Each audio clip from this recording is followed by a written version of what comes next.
Amen. Good morning. Good morning. This morning's sermon is a problem for me.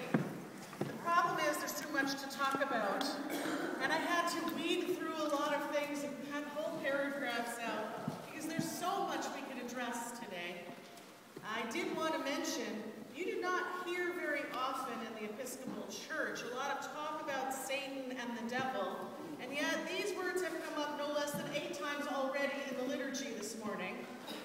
My apologies, we will not be addressing that today, but because we're reading through the Gospel of Mark, it will come up again and again and again, and so rest assured we will be talking about that.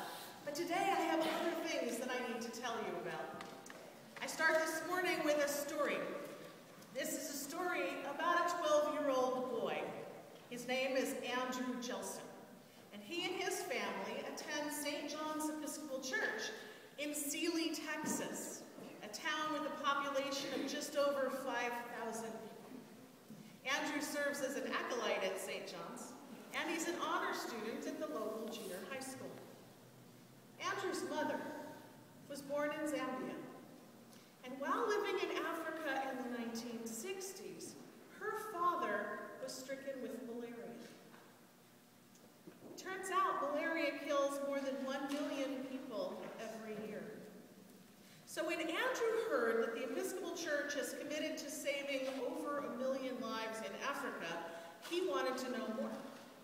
He learned that in the sub-Saharan countries, a child dies from malaria every 45 seconds. And that Episcopal Relief and Development is working to distribute mosquito nets and to provide education and community support to the families who live in these 17 countries.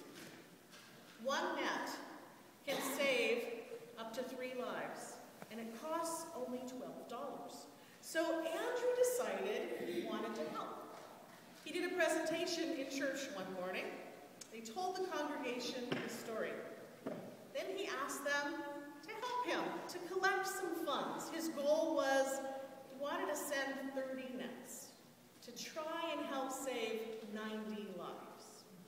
He sent an email to the congregation letting them know and asking them for the support. Then he stood back and waited to see what would happen. For the next 2 Sundays, he collected whatever monies people felt inspired to give to him. He ended up raising $552, enough to buy 46 nets. By the way, the congregation at St. John's is made up of only 41 families. So through the efforts of this 12-year-old boy, more than 1 net per family at St. John's was sent to help stop this epidemic. Andrew's mother is so proud. And their bishop, Andy Doyle, told the Episcopal News Service, "To see the power of one young person's vision is very inspiring. I hope others will meet the challenge that Andrew has set before us." This morning is Episcopal Relief and Development Sunday. Episcopal congregations are asked that once a year we would speak with you about the work of Episcopal Relief and Development, also known as ERD. Today we remember and support them and their mission, which is healing a hurting world. Their goal is to help people all over the world to move from poverty to prosperity, from adversity to advantage, from sickness to strength, and from hunger to hope. One of the wonderful things that I like about ERD is that the portion of money given to them is divided in such a way that the vast majority of it goes to actually helping people. 85% of the money they collect. Only 10% goes to fundraising, and only 5% to administration. Those are some pretty good statistics. I also love that instead of using a one-size-fits-all kind of approach to help and to the help that they give through the world, Episcopal Relief and Development is known for working with the worldwide church and also with local agencies, doing lots of great brainstorming to come up with unique ways to help individual communities in the ways that make the most sense for them in their place, in their time, in that context. address things like poverty and hunger and disease and economic development, and they respond to environmental disasters as well. So ERD Sunday. Now for this morning's lessons. Our first lesson talks about the covenant made between God and Noah and his family. And he says that it is for all generations that come after.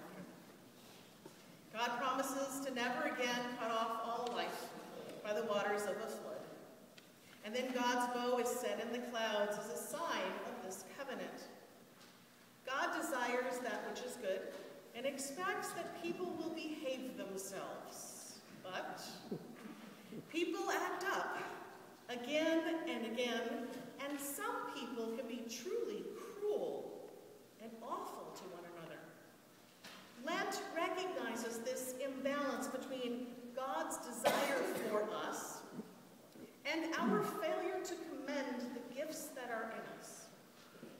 This season gives us the opportunity to seek restoration by restoring and recognizing our limitations, noticing that we have a very narrow vision, and recognizing our desire to love the gifts that we've been given, but to forget the giver who gave them to us in the first place.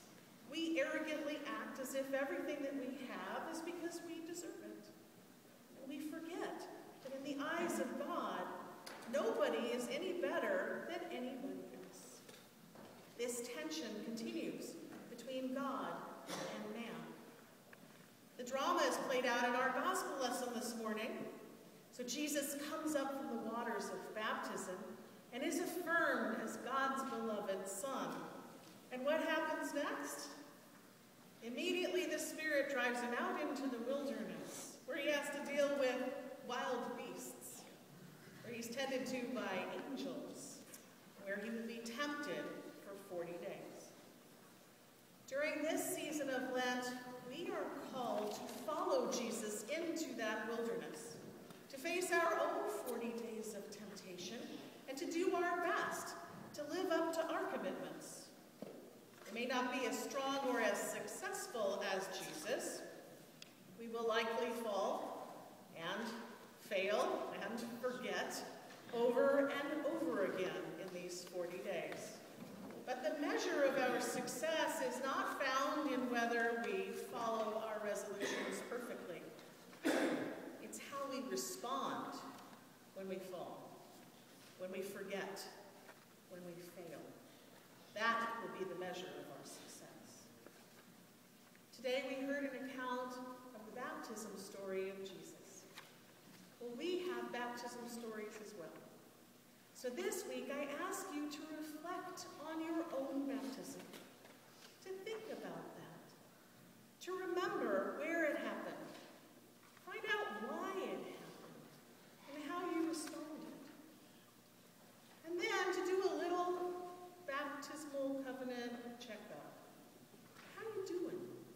How are you doing living up to the covenant that was either made by you or made on your behalf? How are you doing in your job to service Christ for one another and for the world? When you look through our baptismal covenant, you'll see it is clearly our responsibility to do what we can to help heal a hurting world. Now, there are many, many worthy causes, and this is a wonderfully generous and dedicated congregation. So first, thank you all for all that you do to support the many ministries in this congregation and throughout the world. And this is a hard thing to ask of you, because you are generous and faithful people. But I wonder, could you do one more thing?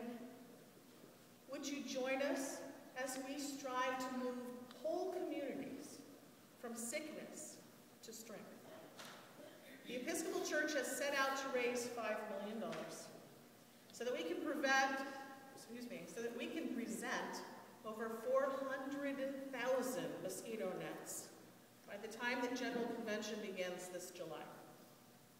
In response to that call, 12-year-old Andrew Jelson did his part. He raised enough money for 46 of those nets. The Diocese of Los Angeles has also responded, and it is challenging us, all 146 congregations in this diocese, to set up programs and collect money with the goal of 40,000 nets over the next 40 days of Lent. To reach this goal, we'll need an average of 1 net for every member of every Episcopal Church in the greater Los Angeles area. It's a big goal. I think we can do it. I think it's possible to raise that much. Our hope is that those who can will do even more, because there are some among us who can't do that, and will find other ways to be helpful. It's not always money that we contribute. There are other ways to help in this cause. Individually, we can make a small but important difference. Sending 1 net to 1 family in one of the 17 sub-Saharan countries can help to save 3 lives, and that is wonderful. But one of the many benefits of being a part of a community and of sharing this journey of faith is that we can do larger, more far-reaching things when we work together than we ever could do alone. Do you know what happens to the malaria epidemic when it's not 1, but 400,000 nets which are sent? Can you imagine what happens when teams of Episcopalians and others show up to deliver these nets and provide the education and community support that it takes so they can be well used? Do you know what happens when we equip people and stand with them as they fight this battle? I don't know either, but I think it's time to find out. Today, we talk about the baptism of Jesus, and we remember that each of us is called to serve as the light of Christ in the world. The light of Christ in the world. That's a huge calling. We need to band together, to get organized, and to get out there. We need to aim higher and think bigger and do more. We want to eradicate malaria. Is that even possible? Tell you what, let's find out. Please join with us. By committing to give 30 cents a day through this season of Lent, you can do your part. And perhaps you could do even more, or help in some other way, for Christ's sake.